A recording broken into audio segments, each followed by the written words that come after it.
Today we are tackling the holy grail of Japanese history, the story that every child in Japan knows, the story that has been made into a movie at least 80 times. We are talking about the 47 Ronin, the Genroku Akko incident. If you know the basic, it goes like this. A noble lord is insulted by a corrupt official. The lord draws his sword, strikes the villain, and is forced to commit ritual suicide.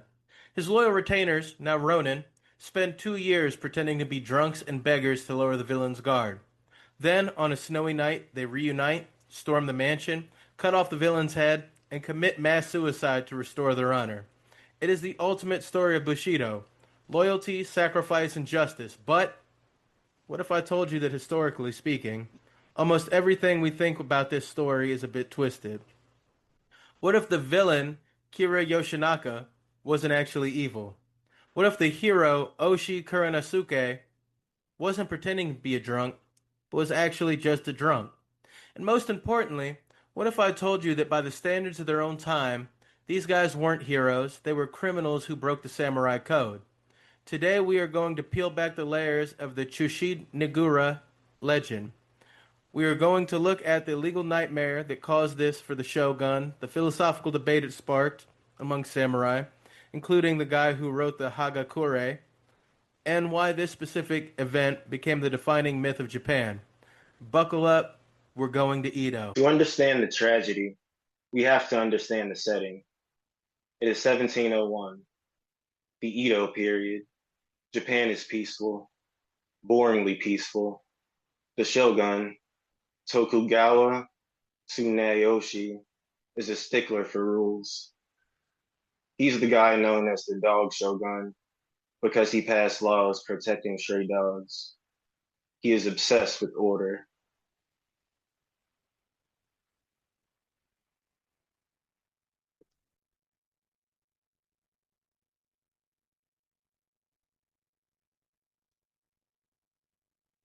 Every year, the emperor and Coyote sends in envoys to Edo. It's a massive diplomatic ceremony. Two, provi- two provincial lords are chosen to host the envoys. One of them is Asano Nagu, Naga Nori, the Lord of Eiko. Asano is young, a bit hot-tempered, and inexperienced in court etiquette. So the shogunate assigns a teacher to help him. That teacher is Kira Yoshinaka. Kira is a high-ranking master of ceremonies. He's old, powerful, and knows every rule in the book. Now here's where the legend and history diverge. The legend says Kira was a greedy monster. He demanded a huge bribe from Asano. Asano, being a man of iron, refused and only gave a token gift, dried bonito fish. Kira got mad and started bullying him, calling him a country bumpkin. The history says we actually don't know. There is no record of a bribe dispute. It's possible Asano just wasn't good at his job, and Kira was a harsh teacher. But whatever the cause, on April 21st, 1701, Asano snaps in the pine corridor of Edo Castle, the shogun's palace. Asano draws his short sword. He screams, "Do you remember the grudge from days past?" and slashes Kira. He misses the kill. He only cuts Kira's forehead and shoulder. This is a disaster. Drawing a weapon in the shogun's castle is a capital offense. It's treason. The shogun doesn't wait for a trial. By that evening, he orders Asano to commit seppuku, ritual suicide. Asano dies. His lands are confiscated. His family is disgraced. And his 300 samurai retainers are fired. They are now Ronin. So the Akal samurai are jobless. They gather at the castle to decide what to do. Some want to fight the shogun's men and die defending the castle. Some want to commit suicide right there, but their leader, the chief chamberlain Oshi Kuranasuka, calms them down. He convinces them to surrender the castle peacefully. He plays the good soldier, but secretly, a core group of them wants revenge. Now we have to talk about the law, because this is crucial. In Edo, Japan, there was a legal concept called kataki uchi, blood revenge. You were legally allowed to kill someone who murdered your father or master if you registered with the government. But there was a catch.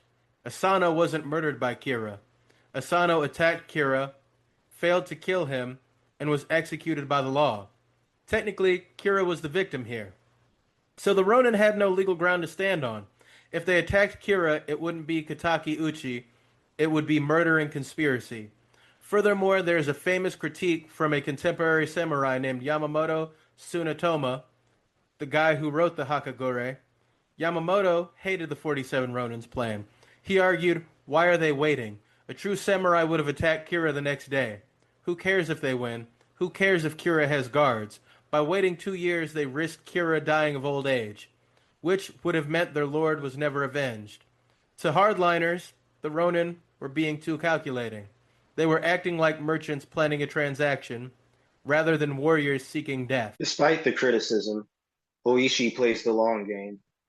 He knows Kira is paranoid. Kira has surrounded himself with guards and spies, so Oishi decides to act like a total loser.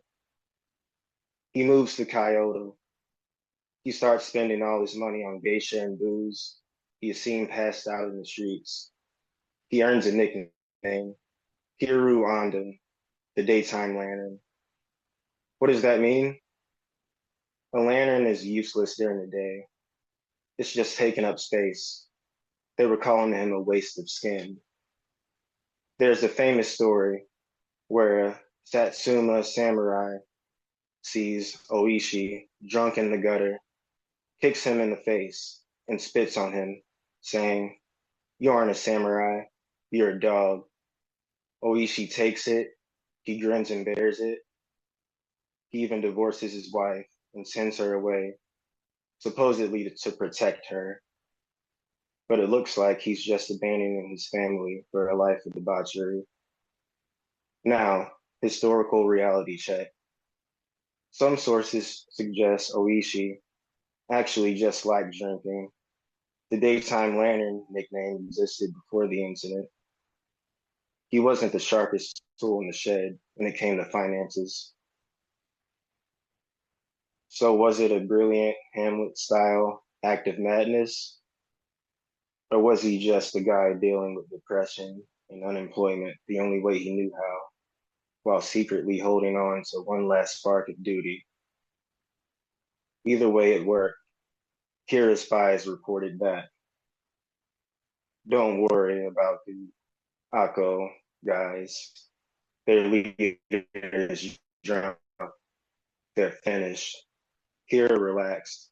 He sent home some of his guards. The trap was set. December 14th, 1702, or January 30th, 1703 by the Western calendar. It's a snowy day in Edo. The Ronin gather. There are 47 of them. Well, actually, there was originally more than 120 who signed the pledge, but over the 2 years of poverty, many dropped out. Only the hardcore remain. The youngest is Oshi's son, Chikara, who is 16. The oldest is 77. They have a map of Kira's mansion. One of the Ronin actually married the daughter of the architect just to get the blueprints. Talk about commitment. They dress in homemade armor that looks like fire brigade uniforms to avoid suspicion. They split into two groups, front gate and back gate. A drum sounds. The attack begins. They storm the mansion. It's not a duel, it's a commando raid. They use ladders and battering rams. Kira's guards are caught by surprise. They fight shoeless in the snow. The Ronin are efficient. They slaughter the guards, but they are careful not to harm the neighbors. They even sent messages to the neighbors saying, "We are here for Kira, don't worry." They search the house, but Kira is gone. His bed is warm, but the room is empty. Panic sets in. Did he escape? Then one of the Ronin finds a hidden courtyard used for storing coal and charcoal. He hears a rustle. He thrusts the spear into the darkness. A man yelps. They drag him out. It's an old man in white sleeping robes. He has a scar on his forehead. The scar left by Lord Asano 2 years ago. It's Kira. This is the moment of truth. Oishi treats Kira with extreme respect. He bows. He says, "We are the retainers of Asano. We have come to finish what our Lord started. He offers Kira a dagger, the same dagger Asano used to commit suicide. He says, "My Lord, please commit seppuku and die like a warrior." Kira refuses. He's trembling. He can't do it. The Ronin wait, but Kira won't move. Finally, Oishi realizes it's hopeless. He orders his men to hold Kira down, and he cuts off his head with the dagger. They have done it, but they don't run. They put the head in a bucket. They march across the city of Edo to the Sengaku-ji temple, where their lord is buried. It's morning now. The city is waking up. The people of Edo see these 47 blood-soaked men marching with a head in a bucket. And instead of screaming, the people cheer. They bring them water. They bring them food. In a city controlled by a strict, bureaucratic shogunate, these guys had done something wild. They had proven that loyalty still existed. They washed the head in a well at the temple, which is still there, by the way, and place it on Asano's grave. Then they sit down and wait for the police. Now, the shogun Tokugawa Tsunayoshi had a massive headache. Technically, these men are criminals. They formed a secret conspiracy, illegal. They attacked a government official, illegal. They disturbed the peace, illegal.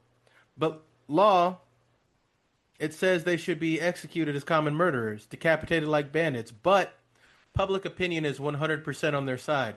They are heroes. Even the shogun admires them. They follow the highest ideals of Confucianist loyalty. If he executes them as criminals, he looks like a tyrant who hates honor. If he lets them go, he admits that his laws don't matter. The debate rages for weeks. Confucian scholars are brought in. It's the trial of the century.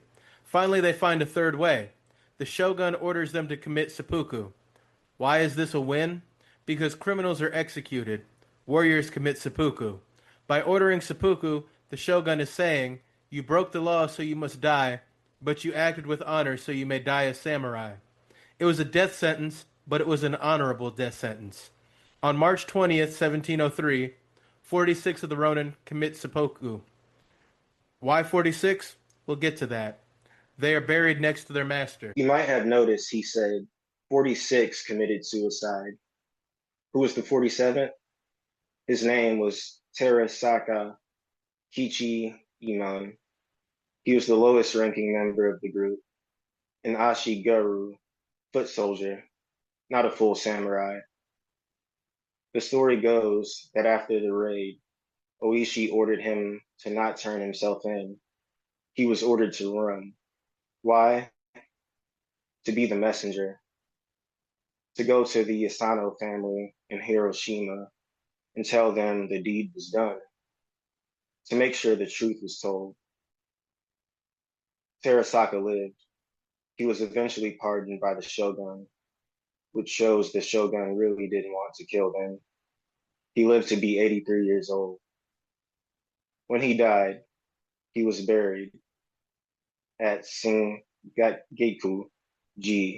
with the others.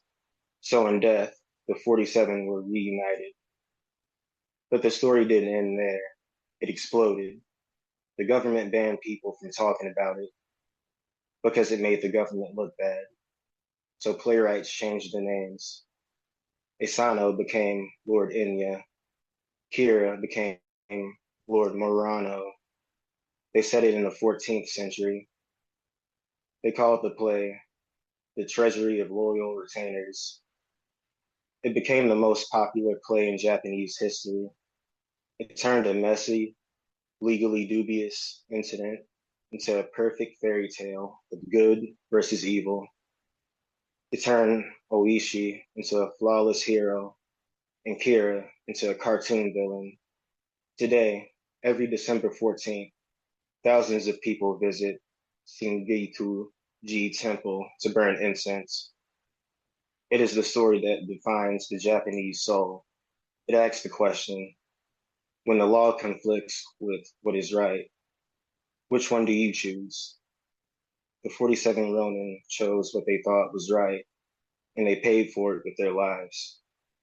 And that is why we still talk about them 300 whole years later. So, what is the final takeaway from the snowy night of the 47 Ronin? Maybe it's that justice is rarely clean. To get justice for their lord, these men had to become criminals. They had to abandon their families. They had to lie, cheat, and murder. It teaches us that loyalty is a double edged sword. It can make you a hero, but it can also demand that you destroy your own life. We love this story not because they won, because technically they all died, but because they finished what they started. In a world full of compromise and halfway measures, there is something terrifyingly beautiful about men who go all the way. So honor your promises, watch out for daytime lanterns, and try not to draw your sword in the boss's hallway. Take care of yourselves and each other.